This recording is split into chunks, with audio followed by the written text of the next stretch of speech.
Colin Matthews sat quietly as the room went silent. "Your leadership style is too rigid for our culture," announced Victoria Reynolds, the new president of Iron Crest Robotics, right there in front of the entire management team. No warning, no private conversation, just a public dismissal in a Monday morning meeting. Colin, 47, had been the company's operations director for 7 years, steadily growing revenue from $5 million to $12 million annually. Victoria had only been in charge for 8 weeks, brought in by investors eager to reshape the company for a quick sale. She sported designer suits and buzzwords like synergistic alignment, but never once stepped onto the factory floor. Colin closed his laptop, nodded, and packed up his meticulously organized binders, vendor contacts, pricing details, delivery schedules, the backbone of the company's success. "I understand," he said quietly, shaking hands with his team as he left. His rigid style was exactly what had kept the supply chain running smoothly through the chaos of 2023, allowing the company to price competitively and maintain margins. But Victoria didn't see the value in relationships built over years of trust, handshakes, and personal visits. She saw only outdated processes. As Colin drove home, he felt the weight of losing his place but not the fight. He knew what was coming next. The software, the consultants, the new management, all aiming to replace the human touch that had made Iron Crest thrive. This was the beginning of a battle between old-school grit and new-school disruption. Colin wasn't just leaving a job. He was preparing to prove why some things can't be replaced by technology alone. Colin Matthews didn't just walk away from Iron Crest Robotics empty-handed. Over the course of 7 years, he had crafted a finely tuned system, a network of trusted suppliers, personalized relationships, and operational discipline that kept the company's gears turning smoothly even during the worst supply chain disruptions of 2023. While Victoria Reynolds championed new software platforms and buzzwords, Colin knew firsthand that no algorithm could replace the human trust built over countless face-to-face meetings and hard-earned respect. From the moment he was hired, Colin brought a military precision to his role. A former logistics officer with over 15 years of experience, he understood that systems work best when the people behind them are valued partners, not just numbers in a spreadsheet. He spent his first year crisscrossing the Midwest, visiting factories in small towns like Lima, Ohio, and Dubuque, Iowa, shaking hands with owners, learning their challenges and capabilities. Many were family-run businesses, others corporate divisions, but all understood Colin's approach: mutual dependency, where both sides had skin in the game. By his 3rd year, Iron Crest boasted one of the most robust supply chains in the region. Competitors were forced to halt production lines due to parts shortages, but Iron Crest kept its promises with a delivery reliability rate exceeding 98%. Customer retention soared to 91%, and the company's margins thrived thanks to competitive pricing that Colin's team engineered through deep supplier collaboration. Owner Harold Blackwell, an engineering genius focused on innovation, but less so on logistics, often praised Colin's work. "Whatever you're doing with these suppliers, keep doing it," Harold would say at quarterly reviews. "It's the best investment I ever made." But when Harold sold the company to an investment group eager to professionalize operations, everything changed. The new owners brought in consultants, new software, and Victoria Reynolds as president. From day one, she dismissed Colin's supplier visits as outdated, unnecessary expenses, and undermined his concerns about changing payment terms with critical vendors. In her eyes, the operation was stuck in the past, and fresh blood was needed to bring it into the modern age. Colin saw the writing on the wall. Rather than engage in a battle he was unlikely to win, he began quietly safeguarding his contacts and knowledge. He backed up vendor lists, contracts, and pricing data. He knew the personal nature of these relationships couldn't be replicated by a vendor portal or cold emails. Within days of his public dismissal, messages poured in from shocked colleagues and vendors alike. Many suppliers had already heard the news and were unsure how the leadership change would affect their deals. His phone buzzed with texts from longtime contacts worried about the company's future. Colin refused to respond immediately. Instead, he retreated to a quiet overlook by the Mississippi River, watching barges push steadily against the current, contemplating the challenge ahead. It was clear to Colin that Victoria had misread the company's backbone. The contracts he personally negotiated were not simple transactions but yearly renewed, relationship-based commitments. There were no automatic renewals, no generic terms. Suppliers prioritized Iron Crest, because Colin had earned their loyalty through years of trust and accountability. As weeks passed, Iron Crest's operations began unraveling. Vendor delays emerged. Some suppliers, unsure of the new leadership, began pushing back with price increases and extended lead times. Production lines slowed. The company lost a major contract with Braxton Industries, a client Colin had cultivated for years. Emergency meetings were called. Victoria blamed external factors and accused Colin of sabotage despite his absence. Meanwhile, Colin was already in talks with Weiss and Bowworks, a growing manufacturer facing similar operational challenges. CEO Julia Winters, an old acquaintance, offered Colin full autonomy to rebuild their operations. For Colin, it was not just a new job but an opportunity to prove the enduring power of his approach. Within months, Colin had identified critical weaknesses in Weiss's supply chain: unreliable deliveries, inconsistent quality, and inventory waste. Applying the same principles that saved Iron Crest, he rebuilt supplier relationships with transparency, respect, and mutual benefit. The company stabilized, poised for growth. Iron Crest, meanwhile, spiraled. Vendors balked. Customers fled. Workforce layoffs loomed. Board members questioned leadership. Victoria's aggressive cost-cutting and impersonal management style alienated partners who had once been Iron Crest's greatest asset. Behind the scenes, Colin coordinated with Harold Blackwell and Julia Winters to explore acquiring Iron Crest. The plan was to rescue the company from collapse, preserve jobs, and restore its reputation. Negotiations moved quickly as investors eager to cut losses accepted a fair offer. 3 months after his dismissal, Colin stood in Iron Crest's conference room, not as a former employee, but as the representative of the acquiring company. Victoria's surprise and anger were palpable, but the deal was done. Colin's vision for a restored company was underway. The merged company flourished. By rebuilding trust, honoring commitments, and investing in people, they nearly doubled annual revenue to $20 million. Colin earned a minority ownership stake and renewed purpose. Reflecting on his journey, Colin understood one thing clearly: success is not just about technology or cost-cutting. It's about people, relationships forged with honesty, respect, and accountability.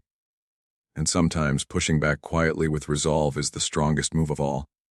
Colin Matthews was no stranger to the power of relationships. Long before the investors brought in Victoria Reynolds and her flashy buzzwords, he had built something far more resilient: a network of trusted suppliers and partners who didn't just transact business, but invested in Iron Crest Robotics' success alongside him. A former logistics officer with 15 years of experience, Colin understood that a supply chain isn't just about orders and deliveries, it's about people. So, when he joined Iron Crest, a struggling company stuck in an old warehouse near the rail yards, his first priority was building those personal connections. He spent countless hours on the road, driving through small Midwestern towns like Lima, Ohio, and Dubuque, Iowa, meeting face-to-face with family-run businesses and corporate purchasing managers alike. He learned their constraints, ambitions, and what kept their own doors open. These weren't just vendors, they were partners, each one critical to keeping Iron Crest's factory humming. By his third year, Colin's efforts paid off. Iron Crest boasted one of the most reliable supply networks in the region. When competitors scrambled to find scarce parts and halted production lines, Iron Crest kept running smoothly. Their delivery reliability hit a remarkable 98.6%, and customer retention rose to 91%.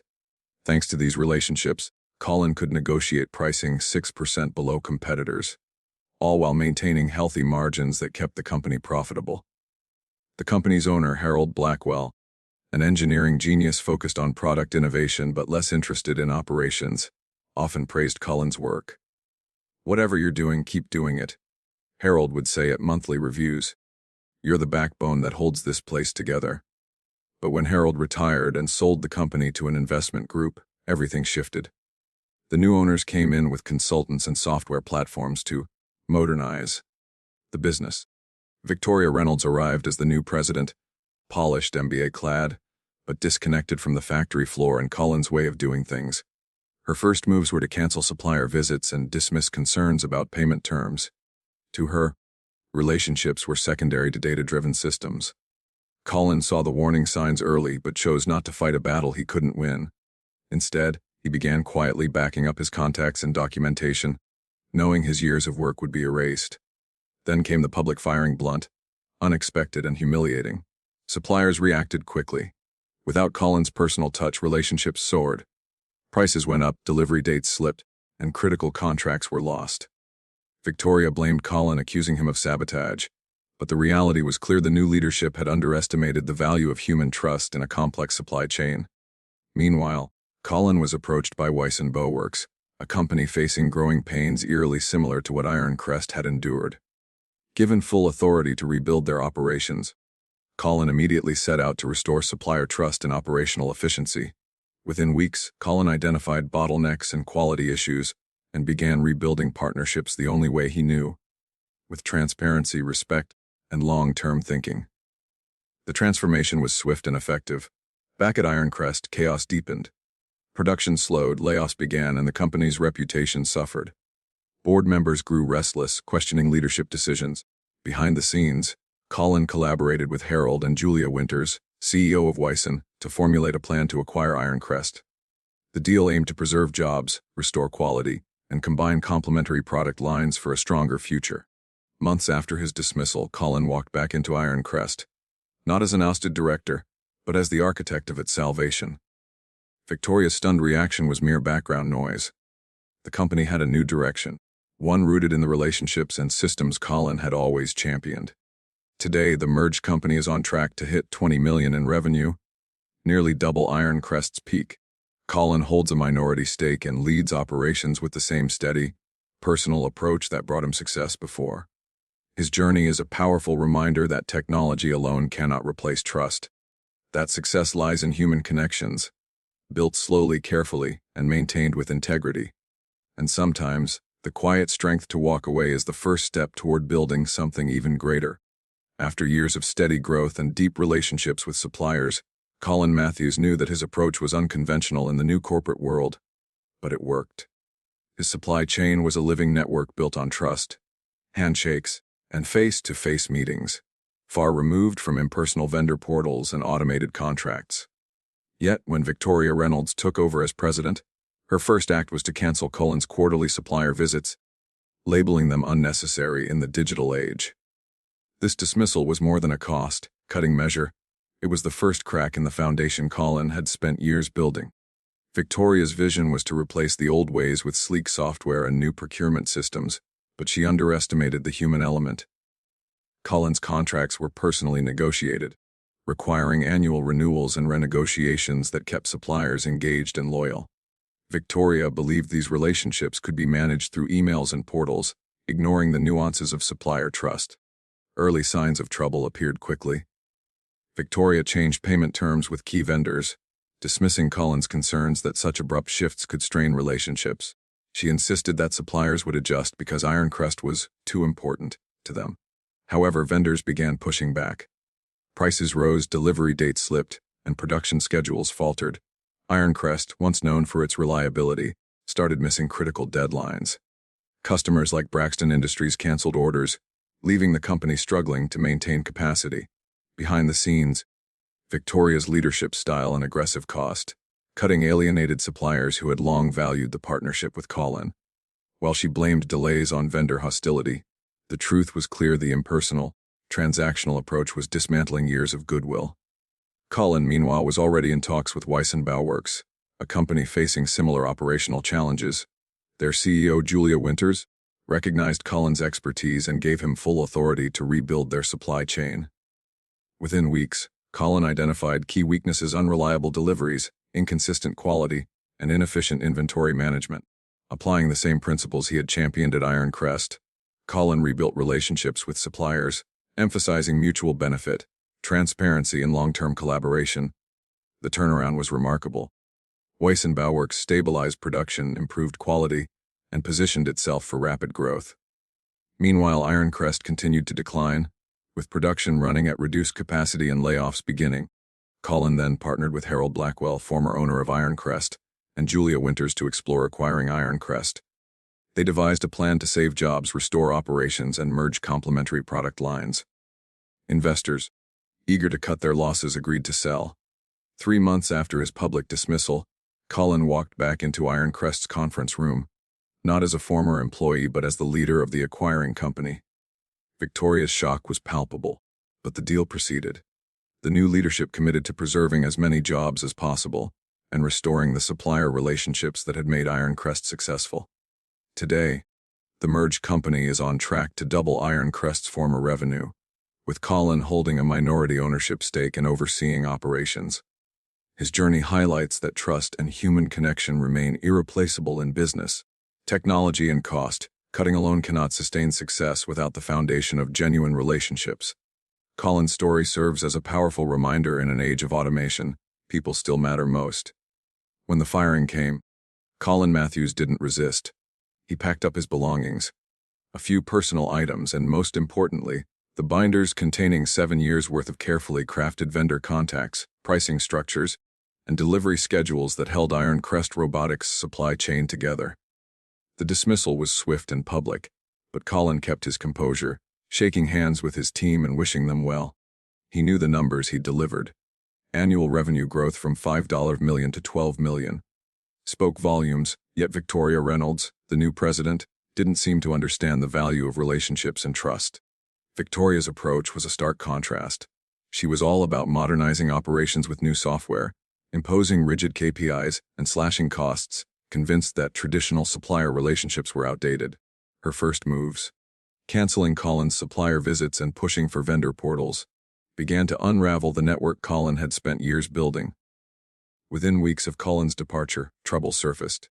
Vendors that once prioritized Iron Crest became reluctant. Delivery delays grew, prices increased, and production schedules suffered. Key customers, including Braxton Industries, one of Iron Crest's largest clients cultivated by Colin, started pulling out. Emergency management meetings were held as the company's reputation and revenue faltered. Meanwhile, Colin wasn't idle. He had already been in discussions with Weiss & Bauwerks, a manufacturing company facing growing pains and operational inefficiencies, similar to Iron Crest's past challenges. Their CEO, Julia Winters, offered Colin the authority to rebuild their supply chain from the ground up. Colin's first steps at Weiss were familiar: meet with suppliers, listen to line workers, identify bottlenecks. He discovered unreliable deliveries, inconsistent quality, and wasteful inventory practices. Drawing from his experience, he rebuilt supplier relationships based on transparency, mutual benefit, and long-term collaboration. The turnaround was swift and effective, restoring production reliability and stabilizing growth. Back at Iron Crest, the effects of Victoria's cost cutting and impersonal management became more evident. Production ran at reduced capacity, layoffs began, and the board grew restless. Vendors voiced frustration over changing terms and management styles, while customers questioned Iron Crest's ability to deliver. Recognizing an opportunity to rescue the struggling company and preserve jobs, Colin partnered with former owner Harold Blackwell and CEO Julia Winters to plan an acquisition. They aimed to combine Weiss's growth potential with Iron Crest's existing assets and workforce. After months of negotiation, the deal closed. Colin returned to Iron Crest, not as a displaced operations director, but as the architect of its revival. Victoria, sidelined by investors, was left out of the process. Colin and his team focused on rebuilding the supplier relationships, honoring past commitments, and aligning operations for future growth. The merged company quickly gained momentum. Revenue approached to $20 million, nearly doubling Iron Crest's previous peak. Colin became a minority owner, vested with responsibility and equity. This journey underscored a vital lesson. Business success hinges not only on technology or cost efficiency, but on the human connections that bind organizations together. Colin's experience showed that trust, built over years of personal commitment, cannot be replaced by software or aggressive restructuring. It also demonstrated that quiet resilience and strategic patience can turn setbacks into new beginnings. Sometimes, stepping away is the first step to leading stronger. After Colin Matthews was let go from Iron Crest Robotics, the ripple effects of his departure became immediately apparent. While he had left the company with a foundation built on strong relationships and trust, the new leadership's decision to abandon these principles in favor of impersonal systems quickly began to unravel the tightly woven supply chain. Within weeks, production delays multiplied. Long-standing suppliers who once prioritized Iron Crest now imposed stricter terms, delayed shipments, and raised prices. The cancellation of Colin's quarterly supplier visits, once considered essential to maintaining trust and understanding, had left vendors feeling neglected and unsure of the company's future direction. These were not mere inconveniences. They threatened the very viability of Iron Crest's operations. The loss of Braxton Industries, one of the company's largest clients cultivated under Colin's leadership, was a particularly painful blow. The company's reputation for reliability was tarnished, and emergency meetings became a regular occurrence. Internal morale plummeted as workers faced uncertainty, and layoffs loomed on the horizon. Meanwhile, Colin had already accepted a new challenge. Weissenbau Works, a manufacturing firm grappling with rapid growth and operational inefficiencies, welcomed Colin as their new chief operating officer. CEO Julia Winters entrusted him with the authority to overhaul their operations and supply chain. Drawing from his experience at Iron Crest, Colin's first step was to reconnect with suppliers and understand their concerns. He spent days on the factory floor, listening to line workers and managers alike. His findings mirrored those he had encountered before: inconsistent delivery schedules, quality control issues, and inventory mismanagement. Colin immediately began implementing changes. He rebuilt supplier relationships by fostering transparency and mutual respect, emphasizing long-term partnerships over short-term gains. These efforts swiftly translated into improved delivery reliability and production quality, stabilizing Weissen's growth trajectory. Back at Iron Crest, the company's fortunes continued to decline under the new management. Production operated at reduced capacity, layoffs commenced, and client confidence eroded. Suppliers' frustrations grew as they grappled with shifting payment terms and the loss of personal rapport. Recognizing the critical state of Iron Crest and driven by a desire to preserve jobs and restore the company's legacy, Colin collaborated with Harold Blackwell, Iron Crest's former owner, and Julia Winters to explore acquisition possibilities. Their goal was to merge Weissen's resources and expertise with Iron Crest's infrastructure and workforce, creating a stronger, unified entity.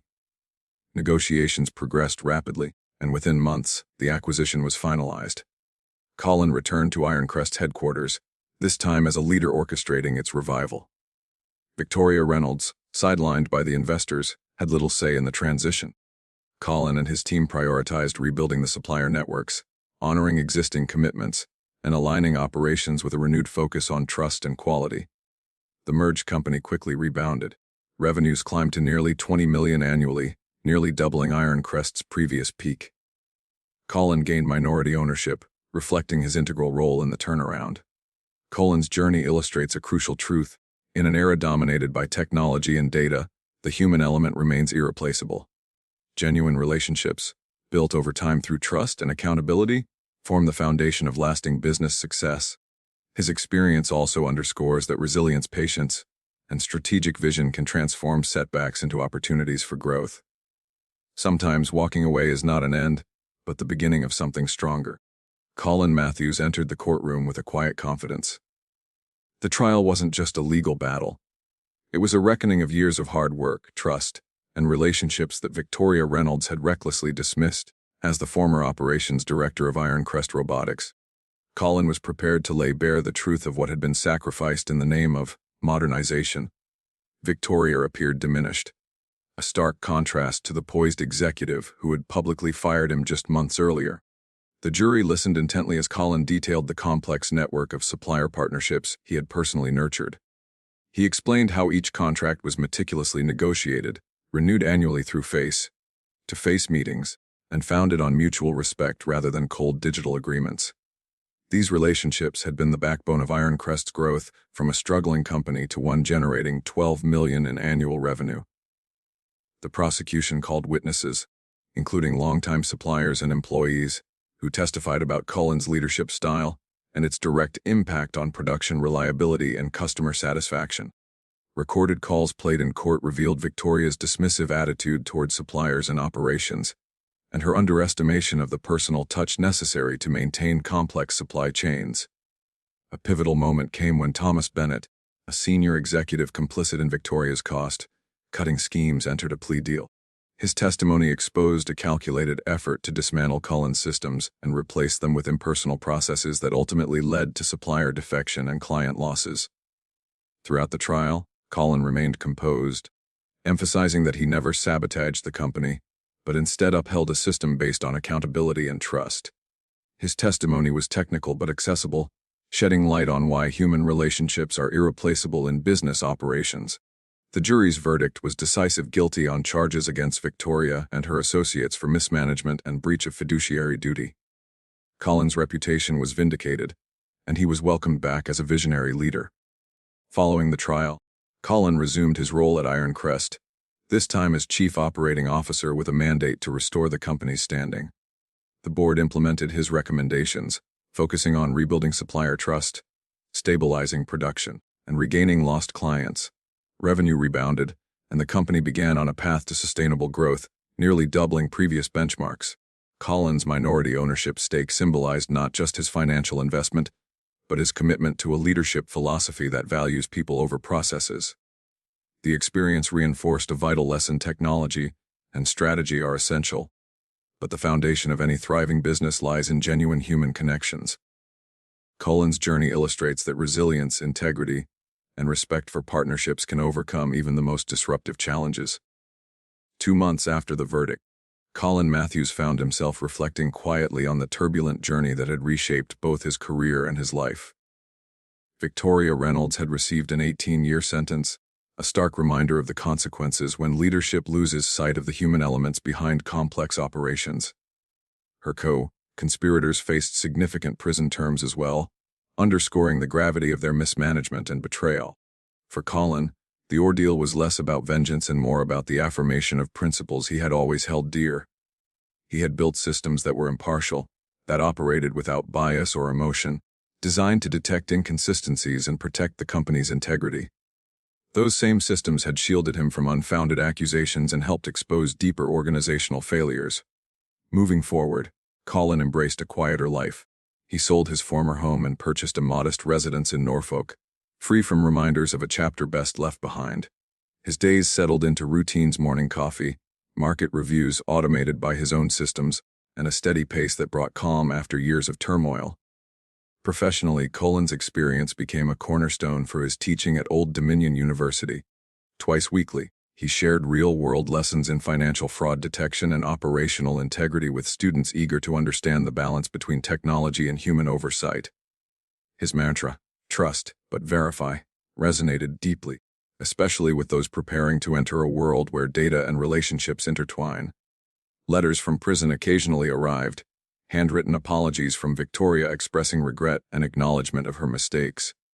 Colin chose silence, not from cruelty but from a resolve to maintain boundaries that had been so profoundly broken. His story stands as a testament to resilience.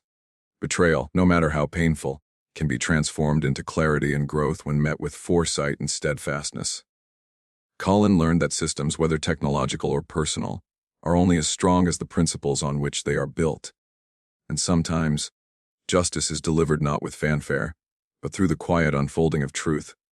For his audience, Colin's journey offers a profound lesson in life and business. Guard your trust wisely, build safeguards that endure, and when faced with adversity, respond not with anger but with thoughtful determination. It is this measured approach that ensures we rise stronger from the trials we face. Life doesn't always go as planned. Sometimes, those closest to us can let us down in ways we never imagined. But your strength lies in how you respond, not with bitterness, but with clear eyes and a calm heart. Build your life on trust, but always back it with verification. Set boundaries that protect your peace. Remember, resilience isn't about never falling. It's about rising each time you do. If Colin's story moved you, share your thoughts below. Have you ever faced betrayal or unexpected challenges that tested your resolve? Let's talk about how we rise together. And don't forget to subscribe for more real stories and life lessons designed to inspire and empower you every day.